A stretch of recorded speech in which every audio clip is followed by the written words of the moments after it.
20 KG वजन के, उसके मान ले 20 केजी वजन पे हम लोग 1 केजी हम लोग कैल्शियम और 3 ग्राम जो है 1 लीटर दूध पर 3 ग्राम हम कैल्शियम, मतलब टोटल 4 ग्राम उसको हम दे रहे हैं। टोटल जो हमारा बन रहा है कि 1 लीटर दूध के ऊपर 3 ग्राम और 20 केजी उसके जो बॉडी वेट है 20 केजी के अनुसार से हम लोग 1 ग्राम हम कैल्शियम देते हैं। इसके भी किसान साथियों को नमस्कार। किसान साथियों, हम एक डेयरी फार्म पे आए हुए हैं और हमारे साथ हमारे बड़े भैया हैं। दोस्तों, आज हम आपको एकदम साइंटिफिक और रियलिटी चीज़ें आज आपको इस वीडियो में जानकारी देने वाले हैं, क्योंकि दोस्तों हमने देखा है कि कई लोग डेयरी तो खोल देते हैं, लेकिन कितना चारा देना है उसको, कितना कैल्शियम क्या देना है, कुछ जानकारी नहीं होता है दोस्तों, केवल उसको खिलाया जा रहे हैं। तो आज हम आपको इस वीडियो में यह जानकारी उपलब्ध कराएंगे दोस्तों कि वैज्ञानिक पद्धति से आप कैसे डेयरी पालन कर सकते हैं और कैसे उससे अच्छा लाभ कमा सकते हैं दोस्तों। तो आइए हम लोग बातचीत करते हैं। जी भैया, तो अपना एक परिचय दे दीजिए। नमस्कार सर, मैं माँ कामाख्या डेयरी फार्म बसुका गाजीपुर से संदीप कुमार। मैं आपको तथा आपके चैनल के जितने भी श्रोता हैं उनको मेरा नमस्कार भैया। जी, तो भैया कितने दिन से आप डेयरी फार्मिंग कर रहे हैं? भैया डेयरी फार्म करते हुए हमारे को करीबन 2 साल हो गए हैं अभी नवंबर में, क्योंकि हमने स्टार्ट नवंबर 22 में किया था जी। तो अभी हमारे को 2 साल कंप्लीट हो गए सर। 2 साल कंप्लीट हो गया जी सर। तो अभी अपने फार्म पे टोटल कितनी गाय हैं भैया? अभी हमारे फार्म पे टोटल 11 गाय और 2 भैंस है सर। अच्छा, 11 गाय और 2 भैंस है और हमारे पास में एक माधव बुल है और 9 बछियाँ हैं सर। हाँ, अच्छा ठीक है भैया। तो भैया इनका मैनेजमेंट आप कैसे करते हैं, किस प्रकार से रख रखाव करना उचित समझते हैं आप? अच्छा सर, अगर डेयरी फार्म में अगर आपको सक्सेसफुल रहना है तो सबसे बड़ा एक विषय बनता है सर मैनेजमेंट का जी। उसके बाद आता है आपका एक ब्रीडिंग जो होता है, ब्रीडिंग का आता है और उसके बाद आता है फीडिंग का आता है। जब आपका मैनेजमेंट अच्छा रहेगा तो आप डेयरी को बहुत लंबे समय तक, है ना जी, प्रॉफिटेबल आप ले जा सकते हैं जी। तो मैनेजमेंट में सबसे बड़ी बात है कि जो जिस पशु को आप रखे हैं उस किस नस्ल का है और उसका जो रहने का रख रखाव कैसा है जी, और वो खाना किस चीज़ों पे, मतलब कि वो खाना कैसा उसको होना चाहिए जी। तो इसके ऊपर प्लस जो आप हरा चारा का मैनेजमेंट है कि नहीं आपके पास, इसके बाद आपके पास जो पर्याप्त मात्रा में अच्छे क्वालिटी का मिलर मिक्सचर है कि नहीं जी।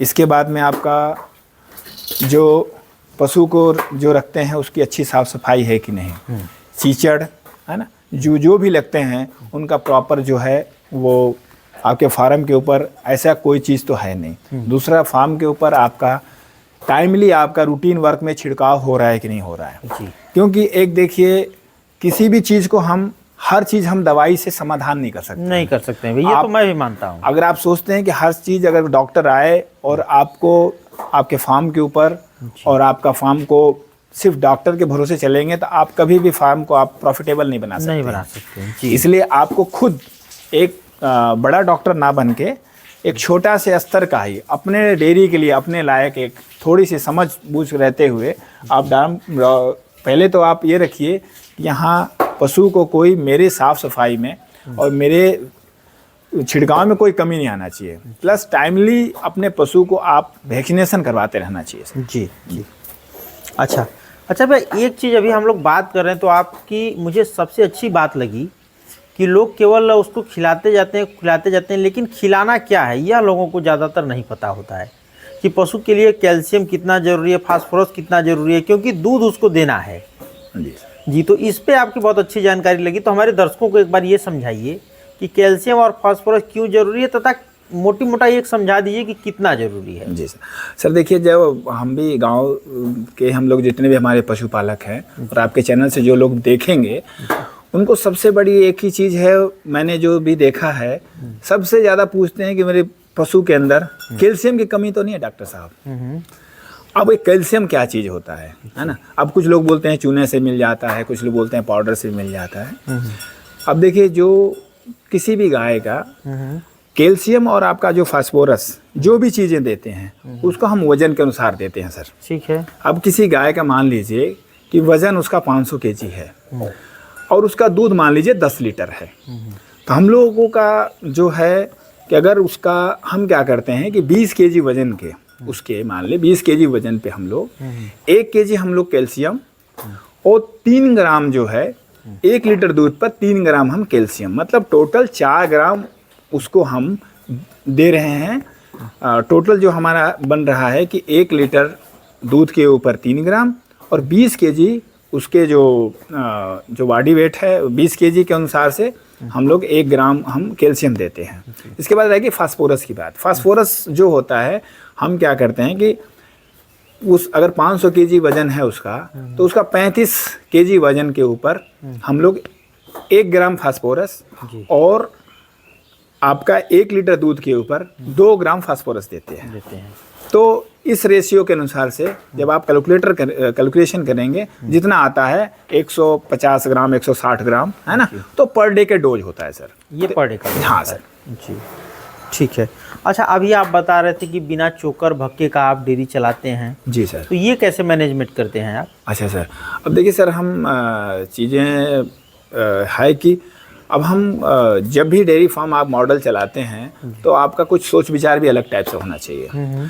अब देखिए हम कुछ लोग मैंने देखा है फार्म पे चोकर चुन्नी भक्का बरान पता नहीं सर किस किस टाइप का लोग अपना पशुओं को खिलाते रहते हैं। जी देखिए पशु ऐसा चीज़ है, आप डेली रूटीन में जो चीज़ खा रहे हैं हाँ। उस रूटीन में आपको रेगुलर आपको देना इम्पॉसिबल हो जाता है। आप गए कहीं पे चोकर नहीं मिला तो चुन्नी से काम चला रहे हैं और चुन्नी नहीं मिला तो फिर बरान से काम चला रहे हैं। जी। तो हमारा ये मकसद है, जब हमने जो शुरू में स्टार्ट किया था तो इसको सर मैनेजमेंट कहते हैं कि हमने किस बेसिक पे काम करना है। पशु ये नहीं कहता कि मुझे आप चोकर ला के दीजिए, हमने उसको आदत पकड़ाया सर। हम उसको अपने कॉस्टिंग को कम करने के लिए जो भी कहें है ना, अपनी जो भी हम ज़्यादा ना इधर उधर जा कर के चलो या दोस्त से कहीं से ले आए और खिलाना शुरू कर दिया, जो हम खिला रहे हैं वही उसके लिए सही है। लेकिन मेरा मानना है सर पशु को देखिए सर फीड 2 टाइप का होता है। फीड एक होता है कस्टमाइज्ड फीड होता है, एक ब्रांडेड फीड होता है। आप कुछ लोग कस्टमाइज्ड फीड के बारे में बता देता हूँ। कस्टमाइज्ड फीड जो वो फीड होता है जो हम कहीं से हम बनाते हैं। जैसे अब हम घर में है गेहूं रख लिया हमने, जौ रख लिया, मक्का रख लिया, जई रख लिया है ना, पाउडर्स रख लिए, गुड़ रख लिया, इसके बाद ये सब चीज़ को बना के अपने घर में दे रहे हैं, वो कस्टमाइज्ड फीड हो गया। अब कस्टमाइज्ड फीड तो अब ये चीज़ है रेगुलर नहीं हम कर पाएंगे। कोई भी मतलब जो कोई करता है सर, तो मैं ब्रांडेड फीड से मैं बोलता हूँ कस्टमाइज्ड फीड बेस्ट है, क्योंकि उसकी न्यूट्रिशन वैल्यू बहुत ज़्यादा होती है और पशुओं के लिए बहुत अच्छा होता है। लेकिन हम क्या कर सकते, देखिए डेयरी सेक्टर में क्या है कि हम कभी भी हमारे जैसे पंजाब के हमारे जो दोस्त हैं हमारे फार्म, तो वो लोग ज़्यादातर अपने फार्म पे कस्टमाइज्ड फीड यूज़ करते हैं, क्योंकि वहाँ पे फीड मिलर कंपनियाँ हैं, अपना वो फार्मूलेशन देते हैं और वो फार्मूलेशन के अनुसार अपना फीड बनाते हैं और 1-1.5 महीना का लेके अपने फार्म पे आ जाते हैं। सर हमारे पास इतनी इस तरह से हमारे जो पूर्वांचल में अभी तक ऐसा कोई है नहीं मेरे नॉलेज में। अगर कोई होगा तो आपके माध्यम से पता भी लग जाएगा कि जो हमारे टाइप के हैं फीड। अब मान लीजिए बछिया है, अब बछिया के लिए अलग टाइप का फीड चाहिए है ना। अब जैसे हमारी छोटी बछिया है तो उसको हमको अभी काफ उरोवर देने की, काफ़ी स्टार्टर देने की ज़रूरत है, इसके बाद काफ उरोवर चाहिए उसको। तो कहने का मतलब है कि ये सब चीज़ें हम जो है घर पे नहीं कंप्लीट कर सकते सर। इसलिए हमको गांव के लोगों ने क्या है, हम एक ब्रांडेड कंपनी के कोई भी चले जाए और उस कंपनी से हम अपना पशु आहार लेते हैं और उसको खिलाएं। अब रह गया बात कि सर हम चोकर चुन्नी भक्का गुड़ तेल, सर हमारे जो लोगों का है ना सरसों का तेल ठंडी के दिनों में, सर मेरा पर्सनली मानना है कि हम सरसों का तेल ना दे करके आप अगर केमिन कंपनी का इनर फीड चलाते हैं 100 ग्राम 1 ग्राम, इम्यूनिटी पावर भी स्ट्रांग रहेगी। और जैसे आपने मक्का रखा है घर में, कुछ हमारे यहाँ फार्म पे क्या होता है, कुछ तो हमारे यहाँ फार्म पे जो शीतल पशु आहार चलता है और दूसरा जो है हमारे यहाँ पे आपका मक्का हम लोग अपना खुद का है ना ले करके दरवाते हैं और उसको अभी मक्के का भी अभी देखिए कस्टमाइज्ड फीड का मेरा 2 चैप्टर है। उसमें क्या है सर कि हम लोग ठंडी के दिनों में मार्च से लेकर के और आपका ये सितंबर तक पूरा हमारा ये जौ चलता है और इसके बाद में आपका अक्टूबर से लेके मार्च तक मेरा मक्का चलता है। अब इसके अंदर हम लोग क्या करते हैं, पर एनिमल 30 ग्राम हम लोग इसके अंदर हम नमक डालते हैं अब जितने फार्म पे हैं, मान ले 25-30 एनिमल हैं, पर एनिमल हम 30 ग्राम आपका उसमें हमने नमक डाल दिया। पर एनिमल हम 200 ग्राम गुड़ डालते हैं उसी के अंदर, मक्के के अंदर ही। मक्के के अंदर? हाँ सर। अब हमने डाल दिया गुड़। अब गुड़ और एक टाइम डालते हैं सर, दोनों टाइम नहीं, अब एक टाइम डालते हैं शाम के टाइम पे।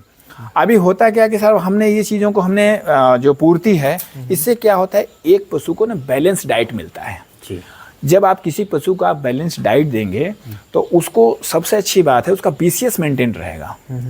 अगर किसी पशु का BCS मेंटेन है तो अच्छा दूध देगा, सही टाइम से हिट में आएगा, और आपको जो आपकी बछियां हैं सही टाइम से हिट में आएंगी, और आपका डेयरी है ना स्मूथली चलता रहेगा।